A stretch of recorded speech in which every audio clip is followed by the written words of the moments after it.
Greetings, fellow humans. Since we tried the old J.D. Estrada Writer Journey notebook last time and it kind of worked out, I was fiddling through the pages again, seeing if there was another booktube, authortube topic that I could discuss, and I found one. Being a Latinx author.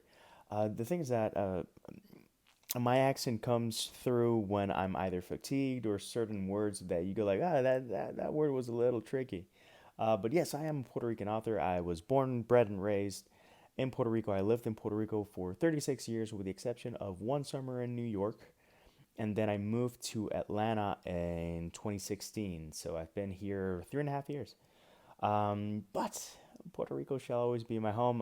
If you check this channel out, you'll see me give updates. You'll see the Hurricane Maria tag. If you want to see me go raw and just be emotionally vulnerable and trying to get some attention to the island, I did that and a couple of other things. And we can talk about that another day about how social media actually helped me help people. So um, another topic, another day. Today we're gonna talk about being Latinx or Latino or Latina. Uh, I am I'm proud to be Hispanic. I love my heritage. I'm half Cuban, half Puerto Rican. Cuban on mom's side, Puerto Rican on dad's side. Um, and I do love my heritage. I love that part of me is Cuban, and when I get angry or a bit rowdy, you're gonna hear the Kuang come out in full force because that's it. But being a Latinx author, at least for me, it's not something that I use as a crutch to try to get into people's TBRs. I do mention it from time to time because, hey, you want to get it, but it's not like, oh, you should read me because I'm Latino. It's like, no, I'm also Latino. From all my books, the only one that I think, the only two that showcase that I'm full on Latino is Pensando en Metáforas, which is a Spanish poetry collection, and 2020, which is a bilingual collection, including a bilingual poem that rhymes. Because I am bilingual. Yo hablo español. Y cuando digo que hablo español, I don't mean that I can, talk basic remedial Spanish. That is my native tongue is Spanish. And I'm constantly running los dos motores so I can switch from one language al otro y no me voy a tropezar demasiado because that's the way I'm wired. Anyways, um, I have 15 books out. 13 of those books are in English. So if I'm a Latinx author and I write in English, it's a harder sell. For some people, it's a selling point in some way, and it's never been to my detriment that I'm Latino or a challenge. But some people might go like, "Oh, well, is he really Puerto Rican?" and stuff like that. I don't know. It's stuff that I wonder from time to time. It's never been a bad thing, and every time that I tell people that I'm from Puerto Rico, first off, they say you don't sound Puerto Rican. Second off, they question if I'm Puerto Rican. Um, Third off, they say, pretty good English. And I'm like, yeah, I can thank Hanna-Barbera and proper education for that. But, you know, once people get talking to me, it becomes apparent that I've been talking English for so long and so often that it's almost as if I'm a native speaker, American speaker. I might have some British sensibilities and love tea and stuff like that. But I have a lot of American things and American pop culture in what I write because I grew up with that, and it's just part of who I am. But I do love British literature, and some of the English that I adore is actually from my Hong Kong comics, Jademan comics, which were translated from. I'm actually not sure what the source language is. If it was Mandarin or Chinese, Mandarin or Cantonese or whatever. Um, there could be several options, especially in Hong Kong. I would have to check. But still, those were some of my favorite reading materials, and I still love them, and I still think that those stories are gonna stick with me, until I die because they're awesome. And I highly recommend picking them up. I'll do some videos showcasing them because I think it's very worthwhile. Anywho, um, okay.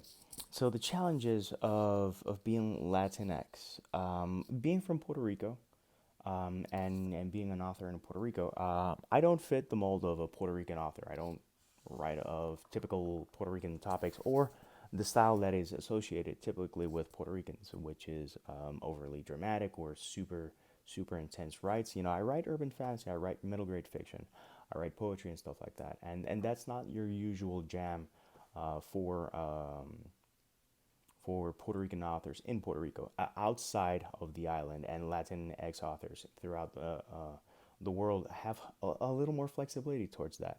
I don't know why, and I'm never going to limit myself in terms of topics or language or style or whatnot. I write what I love, and that's always going to be the case. And luckily, people enjoy it. But sometimes I see that because I write in English, there's actually some pushback. It's like, hey, aren't you Latino? Why don't you write more in Spanish, or more characters that are typical of Puerto Ricans? And it's like, I'll get there. And I actually do have stories in the bilingual collection, and I do have certain elements that are Hispanic, not necessarily Latino. And there's a difference. Hispanic is that there's Spanish speaking. And Latino is more of derived from Latin languages and whatnot. The thing is that Hispanic um, deals with people that talk in Spanish mainly. Latino also include people from Portugal and Brazil, and they speak Portuguese. Anyways, um, again, people push back and they go like, "Well, why do you write in English?" Or "Why do you write about vampires?" Or "Why is that one English and that one Irish?" and stuff like that. And I go like, "Dude, that's just what's in my brain." I do have Spanish characters, and actually we do explore areas of Spain in my first novel, Only Cumin, and not your typical places. They don't go to Madrid. They go to different places. I'm not gonna spoil it, but they go to Spain. They go to France. They go to Crete. They go to Alexandria.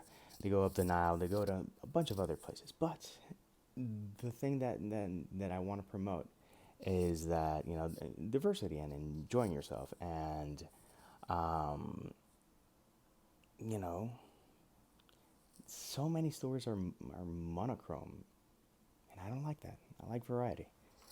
But some people do, they don't resent me, they just question but why don't you write more in Spanish? And it's like, I've written in Spanish and I don't get that much attention, and I'm honestly um, uh, I'm not as confident writing Spanish as I am in English. But I did write a horror story for a horror collection, a Puerto Rican horror collection called No Cierres los Ojos Dos last year. I'm going to be writing another one for another collection, and I'm writing other stuff in Spanish. So insist and harass me and request it. And if you read anything that I write in Spanish and you enjoy it, say something, because honestly, I'm insecure writing in Spanish for X or Y reason. It's a very curious situation to be in, but it is what it is. Anyways, listening to me, and if you've been on this channel before, what is your impression of Latinx authors? Or some people think that there's a Latinx boom, and I think it's just people, striking while the iron is hot and being fortunate to have the connections in the right places. So, yeah, what do you think? Use that sexy comment section down below. I always enjoy chatting it up with people in the comment section, because it becomes a dialogue rather than these awkward monologues of me talking into my phone or the computer or a camera or stuff like that. I'm a fan of dialogue and conversation, so put me to the test. Anywho, I didn't get to 10 minutes. This is a little briefer. I'll try to keep it throughout, you know, throughout the different videos about yay long. But for now, peace, love, and Mikey Rose.